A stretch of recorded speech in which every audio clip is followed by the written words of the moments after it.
I thought it was the best of the 13 I have heard as a state legislator. Why? I thought it was lyrical at times. I thought his references to history were brilliant.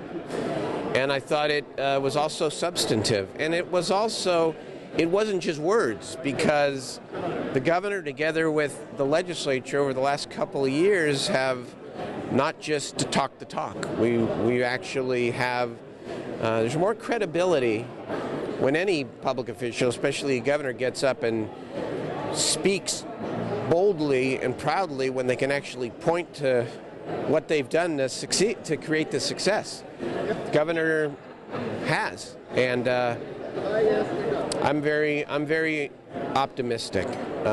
We understand there are constraints. We understand we have restraints, but it's finding that right combination between fiscal restraint, humility, but not being afraid to be bold. And as I said earlier, together we have helped lead California through its most difficult period in modern history. We handle adversity. I think we can handle success, and we will, and in the right way. One of the things he talked about, obviously, was building a reserve, but yet he also talked about high-speed rail and fixing, the Delta. Yeah. Well, we have, the legislative analyst and the governor's Department of Finance tells us we can expect significant surpluses. So what do we do with it? I say we start planning now. In my opening speech to open the legislative session, I suggested that maybe what we do is we look at surpluses going forward and we say, let's take a third and put it in a reserve, a third use it to pay down debt, and use the last third to invest in California's infrastructure or to restore some of what has been lost over the last several years. I just think we have to be smart and have a framework through which we deal with the good news, just as we did as we've dealt with a lot of difficult and bad news over the last couple of years. One of the things he said was to rethink CEQA. I'm wondering what your thoughts are on that and what you think needs to change. I'm very involved in that, working, I know, in our House with Senator Rubio and other colleagues. And look, I look at it this way. We should update the California Environmental Quality Act. It's 40 years old. It is a great law. It's protected so many environmental jewels in our state. But at the same time, the process often goes too slow. Sometimes it's used for reasons other than purely protecting the environment. And I think after 40 years, it's time for an update that protects the environment but allows the process to work a little more efficiently and a little faster, especially for projects that we encourage, like renewable energy projects and other clean and green projects. So that's one of the many. Call it a challenge. I look at it as an opportunity over the next couple of years to improve California's business climate and protect the environment. Is there going to be enough money for these projects and to restore a lot of these cuts that have been made? We're going to have to see what kind of money we have in May. We don't know what the May revision will bring. And that will tell us what opportunities we have. But look, we have multiple obligations, and it's our job to balance them. Pay down debt, build up a reserve, and invest.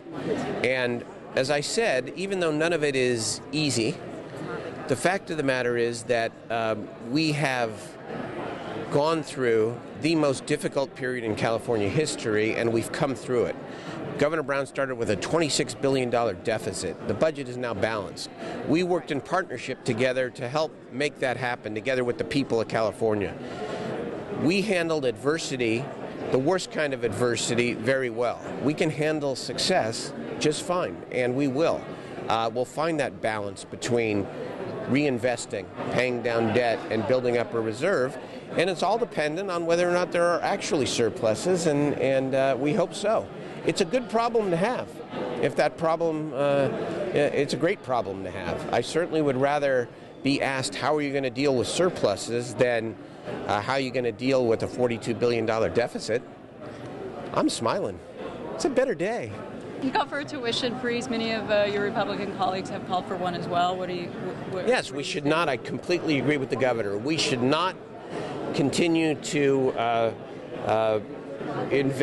we should not continue to deal with the challenges in higher education by putting it on the backs of students in the guise of tuition increases. We've done that enough already, and public education, higher education is still relatively affordable in California, but I completely agree. No more tuition increases. Let's work with the system, all three systems, to reinvest, as the governor's budget calls for, but at the same time to work with them to make sure that they're looking inside as well, and to be more efficient. So I agree. Yes. Talk about living within your means. You know, I would note for you that the very first lines of the governor's speech included pretty good praise of the legislative branch of government. I know this. The governor's the governor, and he's the leader, and I think it was the best speech I've heard in 13 years. I think he's doing a great job as governor. But nobody does it alone. In the last couple of years, this governor has done it in partnership with this legislature, Democratic majority, that made cuts that were unthinkable in any other era. We weren't proud to do it. We did it because it was necessary. And so I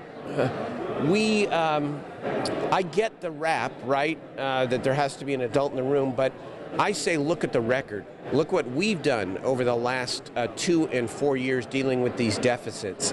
And we handled adversity, the worst kind of adversity in modern California history, to go from a $42 billion to a $26 billion deficit to a balanced budget. We handled adversity well. Together with the governor, we'll handle success just fine.